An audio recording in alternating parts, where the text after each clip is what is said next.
Welcome, everybody, to the Strength and Knowledge Podcast. This is your host, Dr. Josh Funk, and I am very, very excited to bring to you somebody who I not only have connected with on a professional level, but due to various interests, our proximity growing up, our mutual love of things like surfing and lacrosse, we have really, I'd say, just connected with on multiple different levels. But welcome, Dr. Ryan Cannon. Thanks for having me, Josh. And I just want to first say thanks for having me. Thanks for being a poignant vocal figure in our field, in our profession. You're someone I looked up to tremendously, and I'm excited to have this conversation.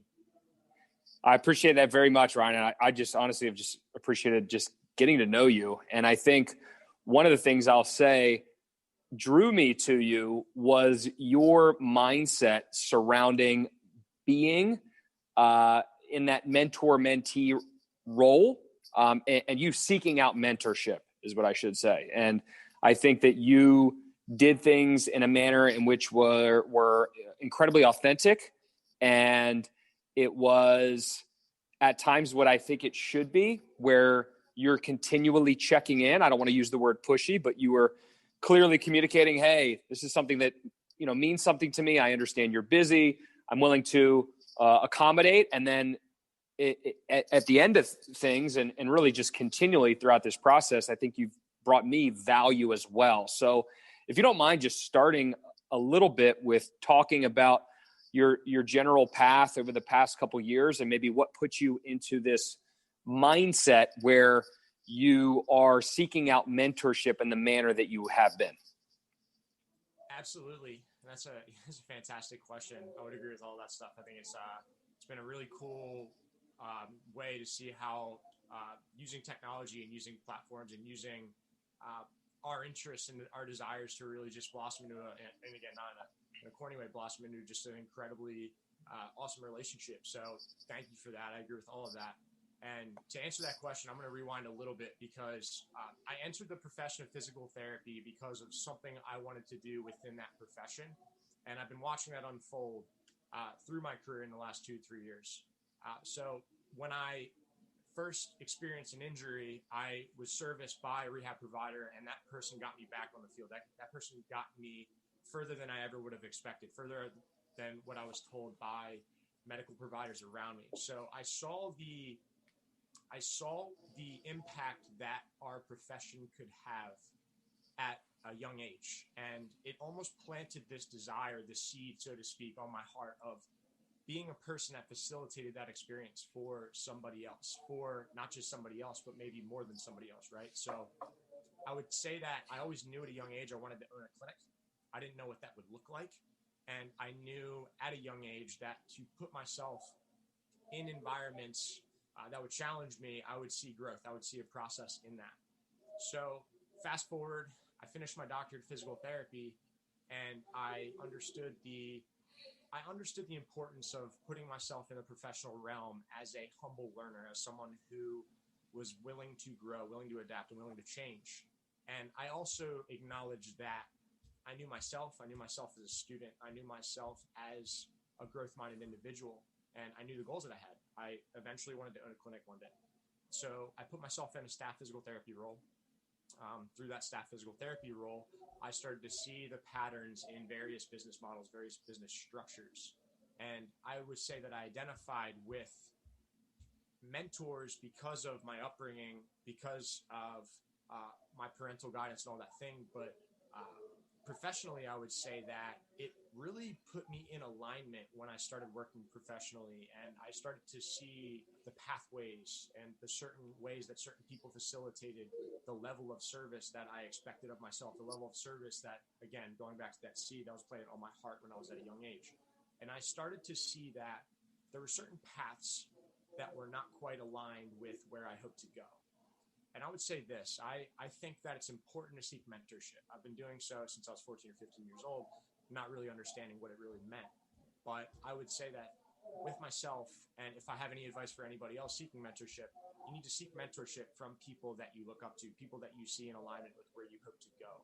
And if there is friction in that regard, meaning if there are things that don't quite feel right to you, there's probably a reason for that. If you're reaching out to someone who isn't where you want to be, that's not something I would recommend. And honestly, in the last 2 years of my professional career, I've really been learning that. I've really been finding that. And to broad stroke it, I see certain people doing certain things that aren't in alignment. I see certain people doing certain things that are in alignment with their passion, their purpose. And that's again, a deeper meaning. But for myself, I started to realize, hey, if I pursue the path in my professional career that brings me into that alignment with my original intentions, my original passions, my original nudge to go into physical therapy school, the 7 years of education that would bring me to this point, I want to do so in the most efficient way for myself, not the most efficient way for you, not the most efficient way for other people I've worked for and worked with, but for myself. And I say that because that seed is my seed. That purpose is my purpose. And I've sought after mentors that have aligned that desire in me, so to speak. And in the last 2 years, I've done a few things. I've worked for an outpatient clinic. From that outpatient clinic experience, I ended up working for myself. I facilitated a journey into entrepreneurship, and I did so in a place that was very unfamiliar to me, and it taught me a lot of interesting things. And it taught me what I was strong at, what I was weak at.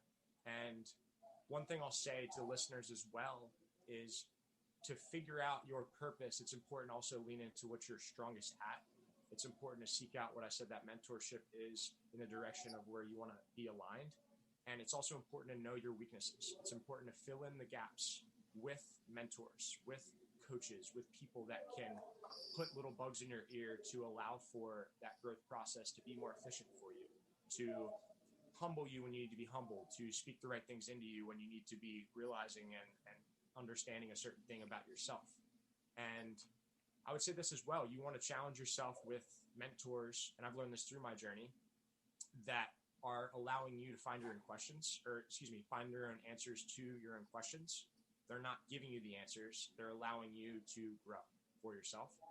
And so that's a long story long, but now I'm in a place where I've definitely learned that. I've definitely learned how those efficiencies have worked in my career, and I will continue to grow in that regard. No, I mean, I think that's a great way of framing up somebody's general, I should say, just macro when it comes to figuring out people that honestly can be the most benefit to you. Let's be honest. I mean, there's a certain amount of take in those situations.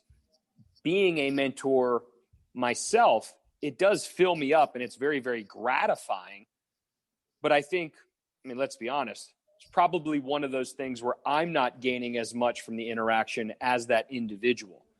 So the individual, sometimes not really understanding that. And I just think one of the things that you did do such a good job of was asking me then if there were ways to help out or giving me suggestions.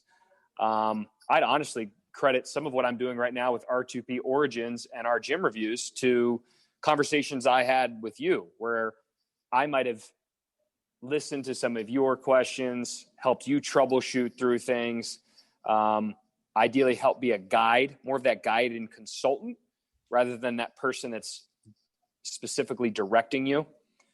But then you always were following up or checking in and asking questions of me in terms of where my head was at, how I felt about how things were going, how I was just doing sometimes, especially over the past year, just knowing there's been a lot of different tugs on me from a personal and definitely that professional standpoint as well. For you, you've gone through a lot of transition over the past 2 months.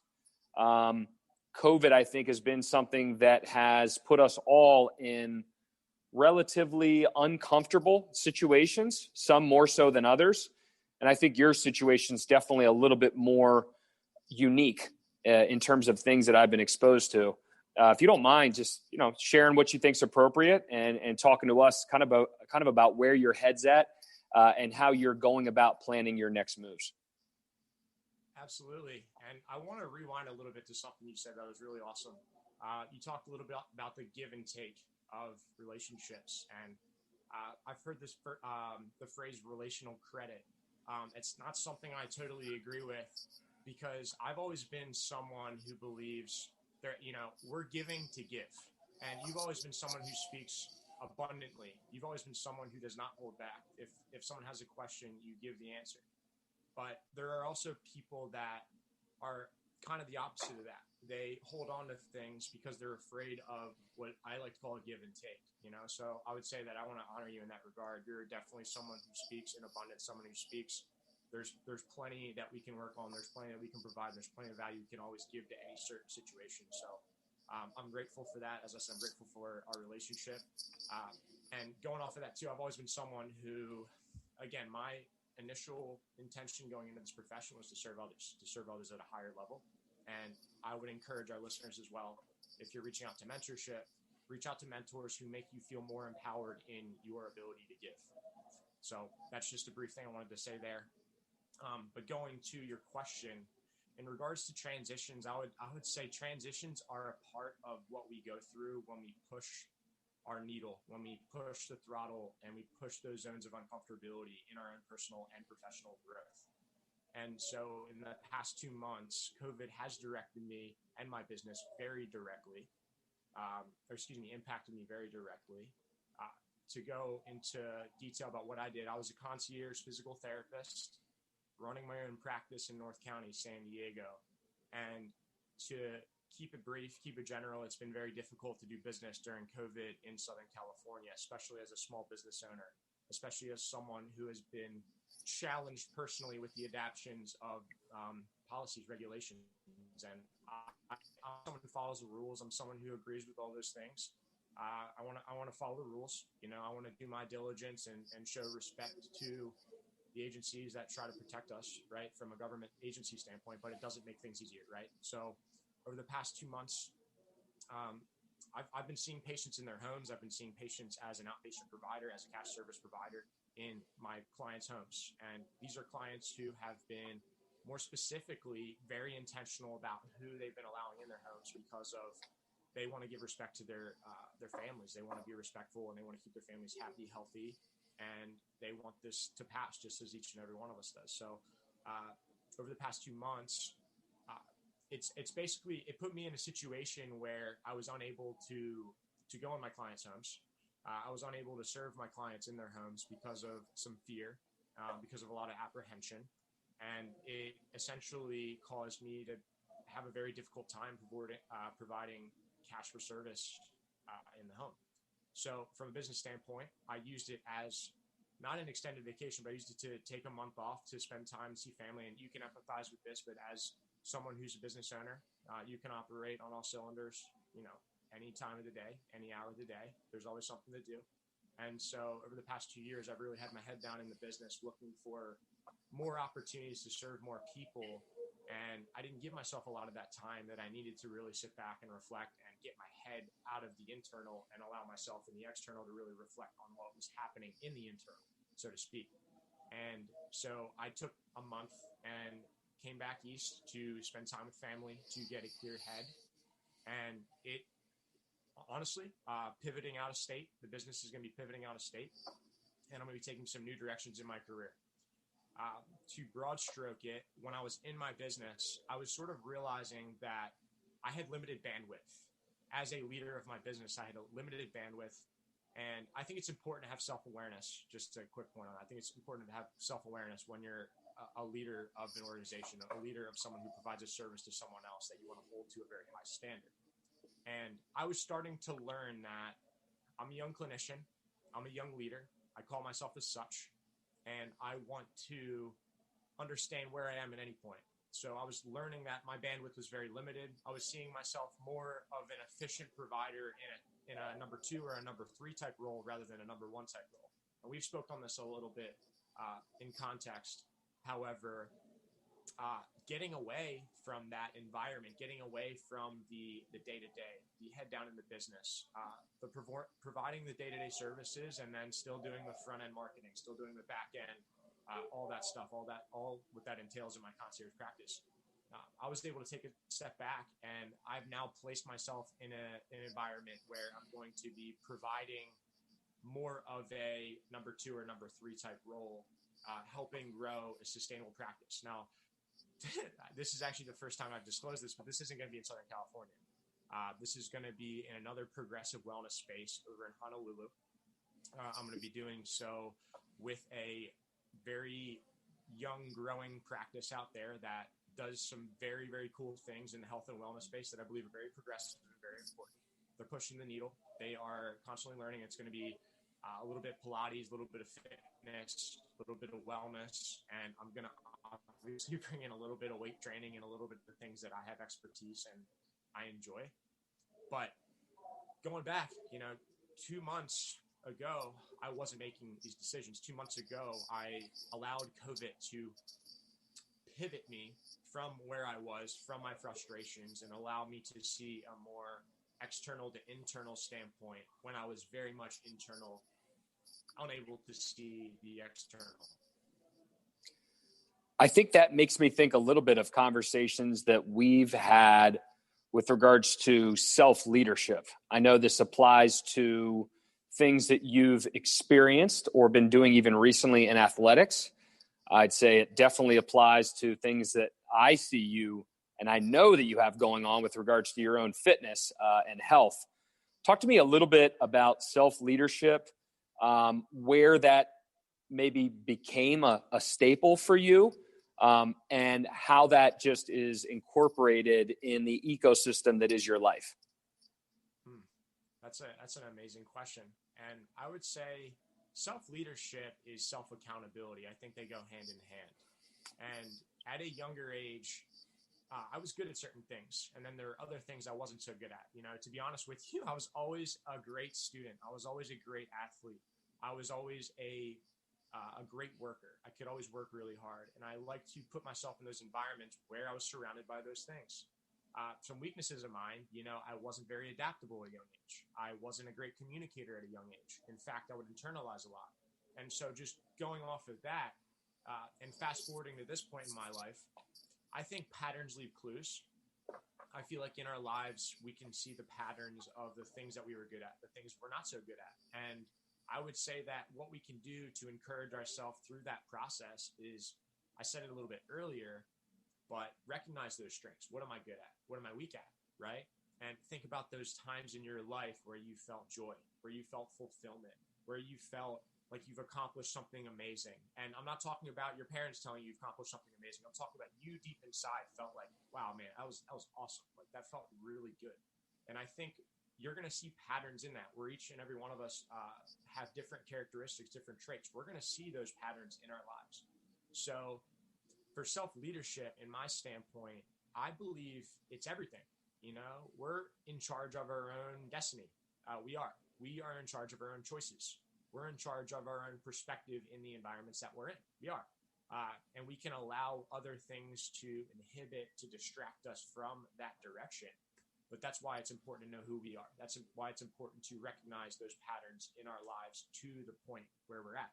And to say also, it's important to recognize that, hey, we are here, but we're also going to learn again. We're going to learn a lot more. We're going to learn the more that we make these choices in the direction of who we are, where we hope to go. And I believe that's self-leadership. I believe challenging ourselves in those experiences will allow us to be more of a leader of ourselves. And then to also recognize, where are those gutters for us? Where are those areas that we start to get a little bit distracted? We start to go off the side, whether it's right or left, whether we get triggered by certain things, whether certain things irritate us, right? And on the other end of the spectrum, what are those things that almost are making us too uncomfortable, where we start to shut down, where we start to internalize too much, where we start to become passive in the face of where we need to be proactive, right? So that's what I would say is self-leadership. Yeah, I mean, I only brought that up, honestly, because I know that we've talked about it. I know it's something that you feel very strongly about. And knowing a little bit more behind the curtains about what's been going on to you probably over the past 2 to 3 months, I just admire the manner in which you've honestly just made decisions and you've been confident with things. And I don't really get any second guessing. And some of those decisions have not been very easy, but you and I would argue a lot of people that are successful in times of hardship or times where you're met with this divide in the road, being able to revert back to process and the process of self-leadership and the process that is accountability is something that if you can kind of sit back on that, just because it's been working for you for an extended period of time, and it's almost one of those things that's on auto. I would credit that largely to how you've been able to make the most of what could have been an extremely negative and more, say, woe is me, or even like paralysis by analysis, where people sometimes just take forever to make a decision because the decision in itself is just so burdensome because they're striving for perfect, and maybe they're not able to dip into standard operating procedure, which is principles of self-leadership and accountability and stuff like that. So, it leads into obviously what I'm excited to hear, which is an amazing experience for you. It sounds like something that fills you up. I think we've talked more and more about adding whether or not it's like we view it as multidisciplinary or more holistic environment, but an environment that goes beyond just pain and baseline movement and hits on wellness and potentially mindset, nutrition, sleep, all of these different aspects of population health that I think we're seeing more and more and more and more. And I mean, if I talk about you just a little bit more on a personal level, you've transitioned much like myself, lacrosse being the main sport. You had a more serious injury and then got pushed into the profession. I had an injury where I was fortunate to avoid the knife, but regardless, we're washed up lacrosse players who are now continuing to be the best for ourselves to then be the best for others. What are some things that you really, I think, have been maybe focusing on over the past year with regards to your personal health that maybe have allowed you to see certain dynamics in the population that we're looking to serve that maybe have you thinking a little bit differently, particularly surrounding COVID and some of the lifestyle factors that are certainly affecting people a little bit more, should they not have some of these factors under control? So I'm going to rewind again, and because it made me think about one of the first things you ever told me, and we were talking about self-leadership just a second ago, and one of the first things you've ever told me has resonated with me so tremendously: controlling your controllables. Attitudes. That's over on the wall over there, man. Yep. That is over on the wall. I'm literally looking at it right here. It's in this head right here. It's melted in there. And to be honest with you, I want to give you a lot of credit because you've been a tremendous inspiration and example to me in controlling those controllables. Going back to your R2P origins, you're sharing a little bit about your challenges, a little bit about the things that have allowed you to facilitate this growth in your business and in the culture of your business. And I would say, you've taught me this as well. You might have taught me it very indirectly. We've never spoken about this, but fail fast and move fast. Make a lot of decisions fast. And in this past 2 to 3 months, I had choices. I'll say it. I could victimize my choices. I could make myself feel bad about how things were going, or I could control my controllables. And to control my controllables is not the easiest route, but as I said, I'm grateful for my upbringing. I'm grateful for the experiences I've had that have almost automatically systemized a lot of what I've been going through and allow me to kind of relegate back to what I know about myself, right? Now, in regards to that, I'm going to segue into this next question. We're all different, but I believe we're all leaders. We all have different skill sets. We all have different weaknesses. We all have different backgrounds. We all have different ways we were brought up. And I think each and every one of us can use that to a strength, can use that to our story, can use that to lean into what we know about ourselves. And you're not like me. You're not like Josh. And if you try to be like us, you're going to be probably doing yourself a major disservice because you're going to be spending less time working on what you need to work on.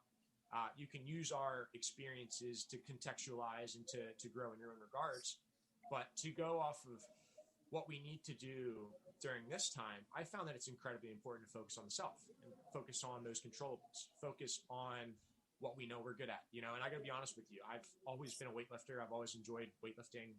In my fitness background, 2 years ago in San Diego, I was reaching out to some of the top CrossFit gyms in the area because I wanted to see where I could learn as much as I could learn and really see if this was a sport that I really would enjoy. Now, there were some limitations with, we said we're beat up lacrosse players. That's absolutely right. It's got mileage on our bodies. And as I said, you're not like us. You know, you don't want that. You don't want that on you for sure. But what do we all know about ourselves in regards to fitness? What are we insecure about? What are those things that we wanted to try, but we stayed away from for whatever reason? What are those things that we were discouraged by, but we liked, but we stopped trying it because we were discouraged by them, right? And that conversation can go a million different ways. But the fact is, the most important thing we can do right now is focus on our self-disciplines, whether it is perform something consistently on a daily basis that allows us to move our own needle in regards to our health. I think in context of COVID, that's absolutely necessary. You know, the guidelines are 20 to 30 minutes 4 times a week. I would even argue that we should all get moving 20 to 30 minutes twice a day, every day. You know, I think that's incredibly important. And I think those are our controllables. Those are our controllables we almost let take the back seat because of what I spoke on a couple minutes ago. Like whether it was the discouragement we felt in a certain environment, whether it was a coach that told us something that was very hard for us to hear and almost deterred us from playing that sport ever again. You know, these are all conversations we need to honestly have with ourselves. It's not up to Josh to have them with you. It's not up to me to have them with you. I can facilitate that. But I think it's important to recognize that for ourselves. We can do things for ourselves. A train I've been on, honestly, a lot lately is consistency wins. You know, consistency for me is different from consistency for you. You know, I'm not trying to toot my own horn, but an hour in the gym for me is not enough consistency. You know, I need to push my needle in a different sort of way. And, you know, for you, I'm just saying, like, my next kind of goals are in the more realm of aerobic endurance and kind of being a jack of all trades in that regard. But maybe for you, it's not running 12 miles every day. We're not pushing the needle that hard, that fast, but maybe just start like a mile a day, right? Let's start walking a mile a day. Let's start giving ourselves that 20 to 30 minute time slot in the morning where we can focus on these disciplines, these actions. And let's not stay exclusively in fitness either. Let's stay in positive leadership headspace, right? I think it's important for all of us to give ourselves a little bit of whatever that is that inspires us, whatever that is that encourages us in that right direction. And understanding that when we do those things, when we push that needle for ourselves, we're also going to be fighting the world. We're going to be fighting the systems, right? Because when we do that for ourselves, people are going to wonder why we're doing that for themselves, why they're not doing that for themselves. And I think that bigger picture, it's important to understand where we are, who we are, where are our disciplines, what do we need to be working on? And then in context of COVID, I'll bring it back. Those are exactly the things that we need to do right now to stay positive, to stay encouraged in what potentially could be, and maybe won't be, one of the more difficult times that we experience. Yeah. I mean, I think just COVID and hearing a lot of different types of people going through these past few months, it's kind of crazy, but it's almost been a year at this point. And you almost have 3 different buckets. You have the people who are allowing an event to be a significant roadblock to them working on self. And let's be honest, like, you take it back to the beginning. I brought this up a couple times, but Maslow's hierarchy of needs, right? First and foremost, we need to feel safe. Okay. And that early time period, it was figuring out what we needed to do and what was necessary to be safe. Most of us have an awareness for what we need to do to be safe at this point. So now, you know, obviously with adequate resources, we're able to focus on things in maybe a slightly different, parallel, maybe not the same exact way, but we're still able to work on self. We're still able to do things involving self-fulfillment, bettering oneself. So we've been able to climb back up that ladder with regards to our hierarchy of needs. So you have, that first group that just has not climbed those rungs again. They've allowed this to be a significant deviation. They've put on as I've heard it said sometimes before, put on the COVID-19, or they haven't really, really dug deep and kind of went in on what I'll call, good habits surrounding mental health. You then have the other group, kind of that middle tier, where they're doing what they have to do to maintain baseline, right? They're doing enough. They've definitely shown resilience. They're continually showing up. They're in a good spot. But when COVID is gone, are they going to be the exact same? Well, to a certain extent, potentially yes.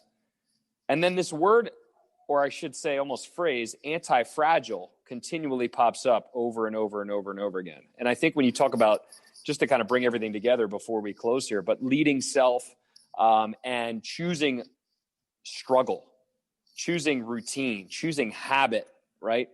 Choosing these little things that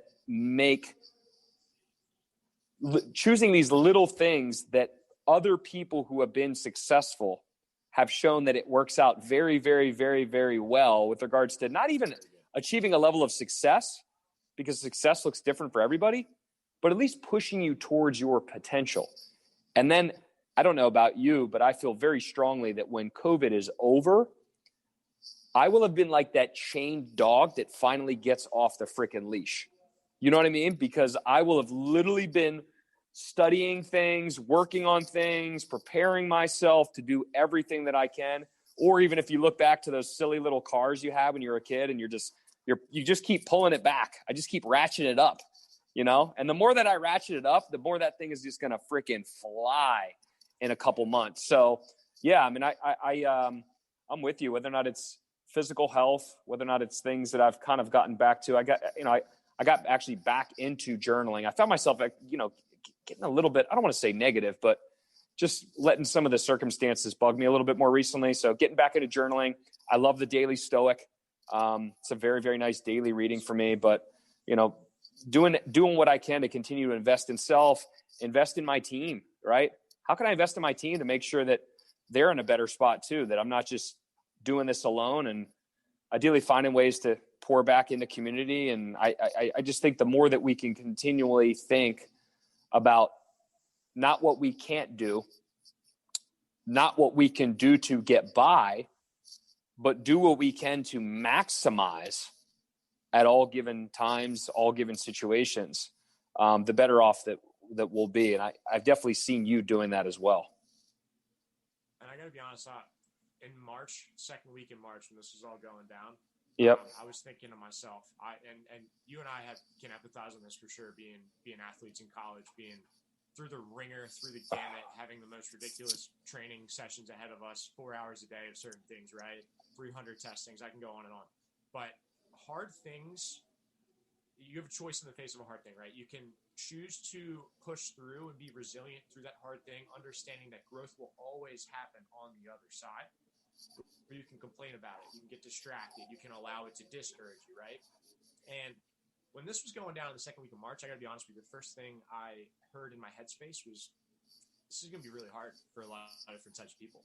And this is going to be one of those really hard events. So I can make a choice right now. I can choose to accelerate through this hard season by allowing myself to be challenged, allowing myself to grow, allowing myself to not be overwhelmed by what's happening to me, but understand that it's happening for me. It's understanding it's happening for a purpose in my life. It's never going to crush me. It's happening for a purpose. And I made that choice in March. I believe you did the same. And that has been a significant motivator for me, because I understand that leaders don't just lead when times are good. Leaders lead when times are bad. They have to lead in both seasons. And leaders also understand that we're constantly preparing ourselves, not just for this season, but we're preparing ourselves for something that may or may not happen in 3 months from now, may or may not happen 6 months from now, because we feel an accountability of service that is greater than ourselves. And for myself, during this time, again, acknowledging that I have a lot to learn. I'm a young leader. I've only been in the entrepreneurial space for 2 years at this point in time. And I had to make a choice. I could choose to let this event overwhelm me. I could sit on my hands. I could do nothing about it. Or I could make the choice to, this is going to be hard. This is going to be a trial. Let's press through it like I've done with a hip surgery that I've had, like I've done through the countless workouts that I've experienced at a collegiate level where I could have, again, gotten in my own head and said, I don't need to do this anymore. I quit, But this is happening for us. We have one life to live. And at the end of my life, I want to leave a legacy that's bigger than myself. And so I would say in March, I made that decision. And that is what really allowed me to, and you said the wind-up card now, it's so fantastic because it's almost like I'm the same way. Like I'm understanding that let's learn, let's grow, let's observe, let's reach out to, again, mentors. Let's reach out to people that are growing in the trajectory and in the direction that I would like to grow. And that is different for each and every one of us, right? But for myself, that is what really charged me up from the self-accountability standpoint during the season, understanding that on the other side of this, I want to be a different person than when I came. You 2.0, brother. That's actually the name of our new newsletter. So how can you focus on being that version of you 2.0? So I'm with you, man. I when this thing went down on a business level, I thought two things. How do I keep as many of my team employed throughout this entire process as possible? And how do I keep as many people as safe as possible? We did a tremendous job with both last year.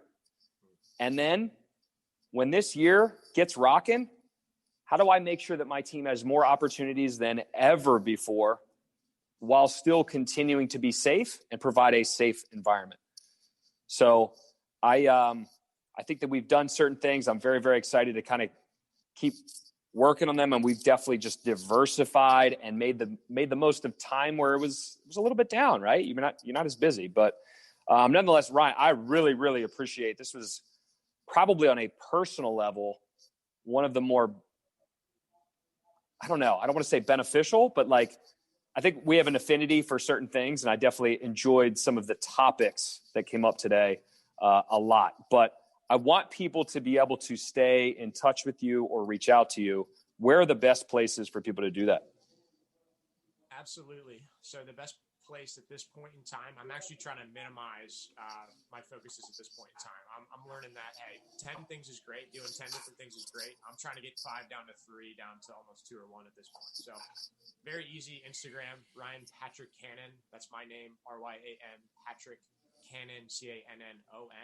Check it out. You're going to check out my journey. I've had a lot of changes over the past couple of weeks here. There's going to be a lot more changes by the time this podcast comes out. So be encouraged by my process. Don't compare yourself to me. We're all on our different paths. So check me out on that platform, and I would love to connect with you. I'd love to hear more about what you're going through, how I can encourage you through that process, whether it's personally, whether it's professionally.